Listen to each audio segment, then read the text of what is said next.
안녕하세요. 오늘은 제러미 리프킨의 플래닛 아쿠아라는 책을 한번 살펴볼까 합니다. 지금 전 인류는 물과 가까운 곳에서 살아가고 있습니다. 인류의 10%는 해안가에서 살고 있고 40%는 해안가에서 약 100km 이내에 살고 있습니다.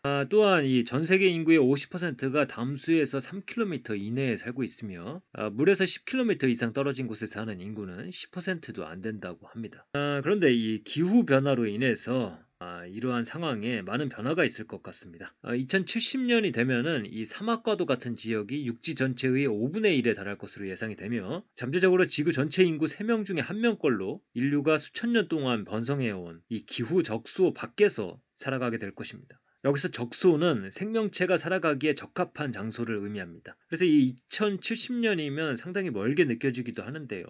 그러나 사람에 따라서는 이 기후가 변하고 많은 사람들이 살아가는 양상이 달라지는 그 과정을 어느 정도 목도하게 될 날이 오게 될 것이다, 이렇게 보시면 되겠습니다. 우리는 새로운 극지방 도시들에 형성될 문화와 국적이 다양하게 뒤섞인 사회들에서 살아가는데 적응해야 할 것이다. 그리고 언제든 필요한 경우 다시 이동할 준비를 갖추어야 할 것이다. 기온이 1도 상승할 때마다 약 10억 명의 사람들이 수천 년 동안 인류가 살아온 지대의 밖으로 밀려날 것이다. 이런 말을 읽으면서 우선 드는 단순한 생각은 앞으로 북쪽의 땅의 가치가 올라갈 수도 있겠다라는 생각이 들기도 합니다.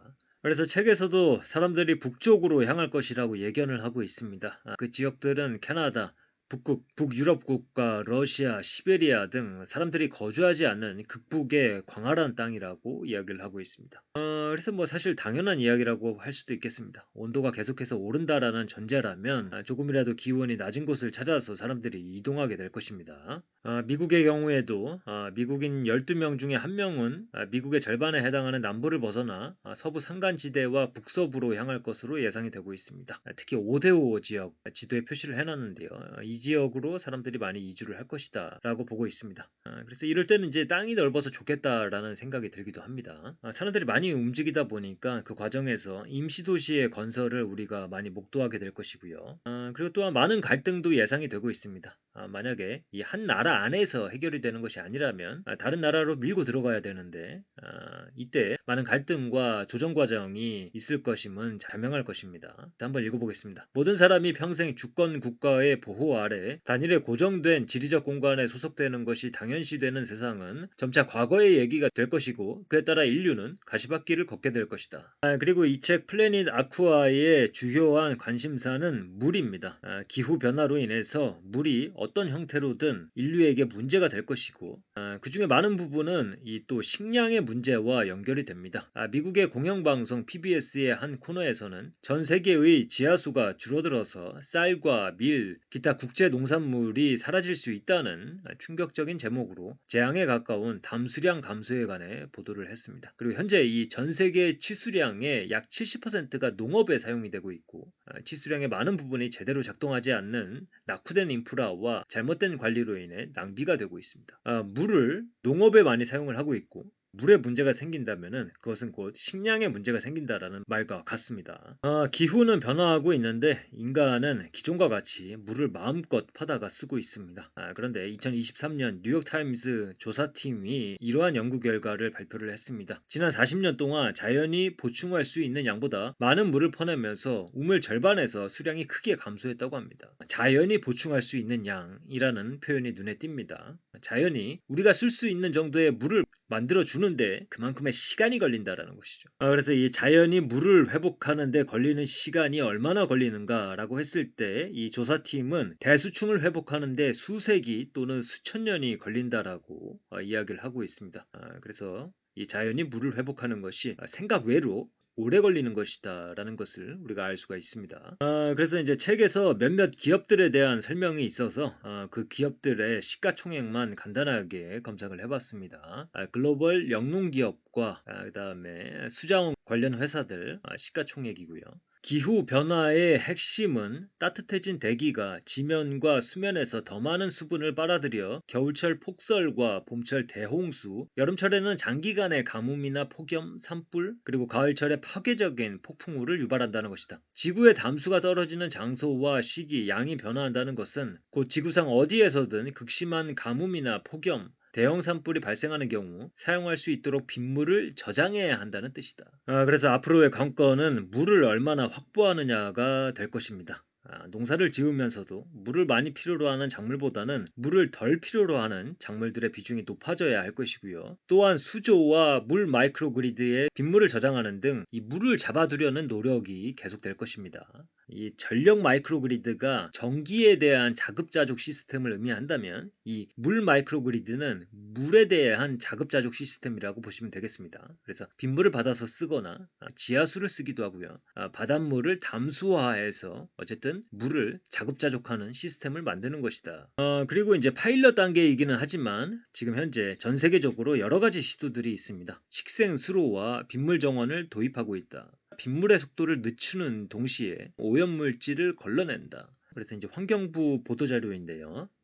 빗물 정원 이미지로 보시면 되겠고요. 아래는 식생수로입니다. 그리고 이어지는 내용은 이제 포장도로 역시 투수성 포장으로 대체되기 시작했다. 그래서 빗물이나 녹은 눈이 밑에 토양으로 흘러들어갈 수 있게 하는 그러한 포장입니다. 그 다음에 녹색 옥상 정원 역시 간접적으로 물의 흐름을 늦출 수 있다. 초목으로 가득한 이 고층 정원은 그늘을 제공하고 공기에서 열을 제거하며 지붕 표면의 온도를 낮춘다. 이 녹색 지붕은 점점 더 인기를 얻고 있으며 기존 지붕보다 옥상의 온도를 극적으로 낮출 수 있고 도시 전역으로 확장하면 도시 전체의 주변 온도를 화씨 5도 정도 낮출 수 있으며 증발산을 늦추어 물을 토양으로 가라앉게 하는 동시에 전력 수요도 줄일 수 있다. 우리나라의 사례를 찾아보니까 대법원의 옥상 공원을 조성하는 사업을 했더라고요. 그래서 이제 10년에 걸쳐서 이 작업을 했고요.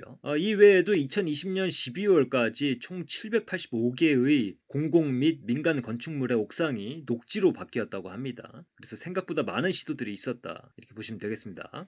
그 다음에 연못이나 녹지대의 구축을 통해서 물을 빨아들인다는 스펀지 도시의 개념인데요. 이 중국의 건축가이자 도시학자인 유쿵젠이 고안한 개념입니다. 그래서 이 스펀지 도시는 도시 전체에 자연 경관을 도입해 빗물 흐름의 속도를 늦추고 땅속으로 스며들게 해서 지역 지하수를 보충하거나 배관을 통해 지하수 탱크에 저장한 후 필요할 때 사용함으로써 홍수를 방지하려는 시도이다. 일부 비평가들은 도시 전체에 습지와 공원을 조성해 빗물을 저장하는 조치의 가치는 인정하면서도 온난화 시대에 빈번해질 초강력 폭풍우는 감당하지 못할 수 있다고 주장을 합니다. 하지만 유쿵제는 중국의 도시들이 도시의 30%를 녹지 공간으로 확보하고 추가적인 30%를 커뮤니티 공간으로 정하면 많은 양의 낙수를 담을 수 있는 연못과 물 흡수 공원을 늘리기에 충분할 것이라고 지적을 하고 있습니다. 그래서 중국에서도 홍수가 나면 피해가 크게 발생하기 때문에 물을 관리하는 데 많은 노력을 기울이고 있습니다. 그래서 이 스펀지 도시 개념 많이 알려져 있고요. 건물 같은 경우에도 비가 오면은 지붕의 물바지에서 지하 탱크로 물을 내려보낸 다음에 지하 탱크에서 다시 정화를 시키고 그것을 펌프를 통해서 위로 올려보내고 그 물을 다시 사용한다라는 개념도 많이 퍼지게 될 것 같습니다. 그래서 향후 수십 년 내에 분산형 상하수도 시스템은 거의 모든 대륙에서 보편화될 것이다. 피스케는 이렇게 말한다. 언젠가는 새로운 건물과 택지가 상하수도 시스템에 연결할 필요가 없어질 수도 있다. 상하수도 인프라에 연결하지 않고도 사실상 폐쇄 루프에서 동일한 물을 반복해서 사용하는 방식으로 집이나 건물을 지을 수 있을 것이다. 전 세계 대부분의 지역에서 지붕에 떨어지는 물만으로도 생활을 유지하기에 충분할 것이다. 그래서 이 시스템에 좀 관심이 가더라고요. 이 태양광이나 풍력 같은 분권형 분산형의 현장 물 저장 및 재활용 시스템.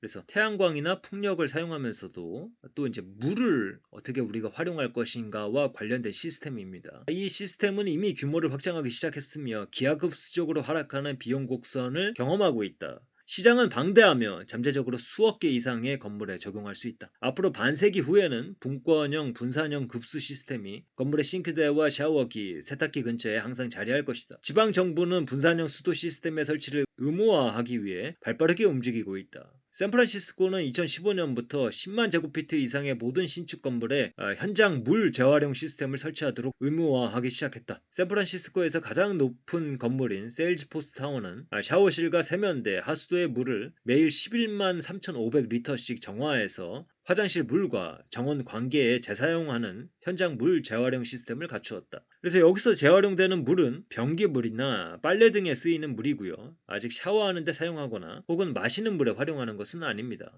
그래서 이 부분에 대해서는 아직 안전성이 확인되지 않았기 때문에 규제가 풀려 있지 않다고 보시면 되겠고요. 어쨌든 전체적으로는 이 물을 재활용해서 화장실에서 쓸 수 있도록 하는 그런 법안은 통과되고 시행되고 있다, 이렇게 보시면 되겠습니다. 그래서 이제 지금까지 기후가 변하고 있고, 기후가 변함에 따라서 물의 문제가 닥칠 것이고, 물의 문제가 있으면 식량에도 문제가 생기고, 그래서 사람들이 많이 이주를 할 것이고, 또 이주를 하지 않더라도 이 건물 내에서 물을 재활용할 수 있도록 하는 시스템, 그리고 도시 전체적으로 물을 잡아두는 시스템 갖춰야 된다, 이렇게 이야기를 하고 있고요. 그 다음에 이제 우리가 살펴볼 것은 제러미 리프킨의 이 기후 변화 속에서 다가오는 세상을 어떻게 바라보고 있는지 그의 시각의 프레임을 알아보는 시간을 갖도록 하겠습니다. 전자기기 회복력 시대에서 설명한 바와 같이 인프라 혁명에 요구되는 것은 커뮤니케이션 방식, 에너지원, 그다음에 환경에서 움직이기 위한 이동성 또는 기동성, 그리고 생명을 유지하기에 충분한 물 공급 등 모든 유기체가 살아가는 데 필요한 것과 유사하다. 그래서 네 가지를 이야기를 하고 있습니다.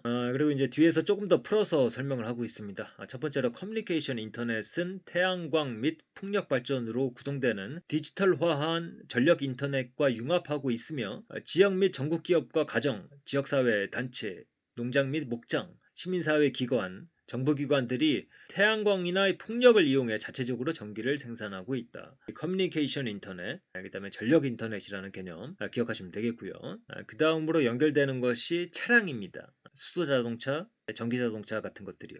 그래서 앞으로 수십 년 동안 이런 운송수단은 도로, 철도, 수로, 항로에서 점점 더 자율주행으로 움직이다가 완전 자율주행에 도달할 것이며, 전력 인터넷과 커뮤니케이션 인터넷처럼 빅데이터와 분석, 알고리즘으로 관리될 것이다. 그 다음에 이 세 가지 인터넷이 네 번째 디지털화한 수자원 인터넷과 융합하기 시작했다. 수만 개의 분산형 및 분권형 스마트 저수조와 여타의 집수 시스템으로 구성된 수자원 인터넷은 우리가 살고 일하는 지역에 내리는 비를 수확해 지하 수조와 물 마이크로그리드에 저장한다. 그런 다음 빅데이터와 분석, 알고리즘을 이용해 필요한 곳에 가정 용수, 산업 용수, 관계 용수를 스마트 파이프 시스템으로 전달한다. 그래서 우리의 세상이 가고 있는 길은 네트워크로 연결된 세상이고, 그 세상에 대한 제러미 리프킨의 프레임은 첫 번째 커뮤니케이션, 두 번째 전력, 세 번째 이동성, 네 번째는 수자원과 관련된 인터넷이다. 이것을 기억하시면 되겠습니다. 한국에서는 이제 최근에 이런 내용도 있습니다. 환경부에서 14개의 댐을 건설하겠다고 발표를 했습니다. 그 중에 가장 큰 댐은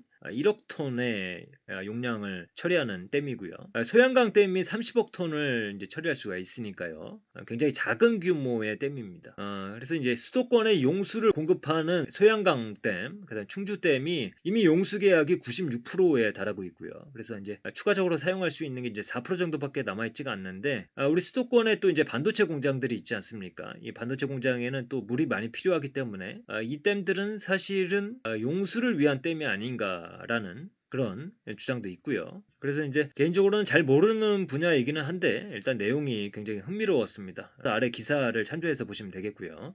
그리고 이러니 저러니 해도 인공지능 IT 산업이 물을 많이 필요로 한다는 사실은 변함이 없으니까요. 참고로 한번 읽어보겠습니다. 거대한 데이터 센터의 인공지능 서버가 자체의 컴퓨터에 전력을 공급하기 위해 막대한 양의 에너지를 사용하는 에너지 먹는 하마이고, 해당 산업이 이제 막 부상하는 단계인데 벌써 전 세계 전력 사용량의 2% 이상을 차지한다는 사실은 이미 널리 알려져 있다. 하지만 그동안 거의 무시된 부분이 있으니 바로 그에 수반되는 물 발자국이다. 이제 우리는 더 이상 그것을 무시할 수 없다. 예를 들어 구글의 데이터 센터는 2022년에 250억 리터의 물을 취수해 현장 냉각의 거의 200억 리터에 달하는 1등급 물을 소비했는데 그 대부분이 식수였다. 칩 하나를 제조하는데 거의 30리터의 물이 들어간다. 여기에 다음과 같은 딜레마가 따른다. 2021년 전 세계적으로 1조 1,500억 개의 칩이 출하되었는데 우리는 이제 막 인공지능 혁명의 초기 이륙 단계에 접어들었을 뿐이다. 챗 GPT-3가 채팅 대화로 10에서 15건의 응답을 할 때마다 500ml의 물을 소비한다. 이런 이야기를 하고 있습니다. 그래서 챗GPT 저도 사용을 많이 하고 있는데요. 이렇게 사용할 때마다 많은 물이 소비가 되고 있다라는 것을 생각하면은 약간 마음이 편치 않아지는 그런 면도 있는 것 같습니다. 제러미 리프킨의 이 말을 마지막으로 소개를 드릴까 합니다. 책에서는 서두에 나오는 말입니다. 모든 국가가 비슷한 딜레마에 직면해 있다. 수자원 인프라를 지속적으로 수리하고 재건해야 하는가? 아니면 물의 흐름을 자유롭게 풀어주고 새로운 균형을 확립해야 하는가? 인프라 수리와 재건에 열중하는 것은 필패의 게임이 될 것이다. 후자의 방식을 택한다면, 그러니까 물의 흐름을 자유롭게 풀어주고 새로운 균형을 확립하는 방식이죠. 세계 각국의 정부는 대규모 토지 매입 프로그램과 이주 계획을 통해 국민들이 안전한 지역에 재정착하도록 돕고 물이 다시 야생으로 돌아가 생명이 번성하는 새로운 생태적 발단을 활성화하도록 박차를 가해야 할 것이다. 그래서 이 제러미 리프킨의 책을 읽으면 미래에 대한 내용이 많기 때문에 그 내용이 맞을지 그리고 언제 그 시기가 올지 등을 판단할 수도 있겠지만 무엇보다 그의 책을 읽어보다 보면 시야를 전 세계로 넓혀서 보게 되고 그에 대해서 또 고민해 보게 하는 장점이 있는 것 같습니다. 개인적으로는 앞으로 공부해야 할 숙제 등을 많이 떠안게 되는 책이었습니다. 그래서 이 관심 있으신 분들은 한번 읽어보셔도 좋을 것 같습니다. 그러면 오늘의 내용은 이것으로 마치도록 하겠습니다. 감사합니다.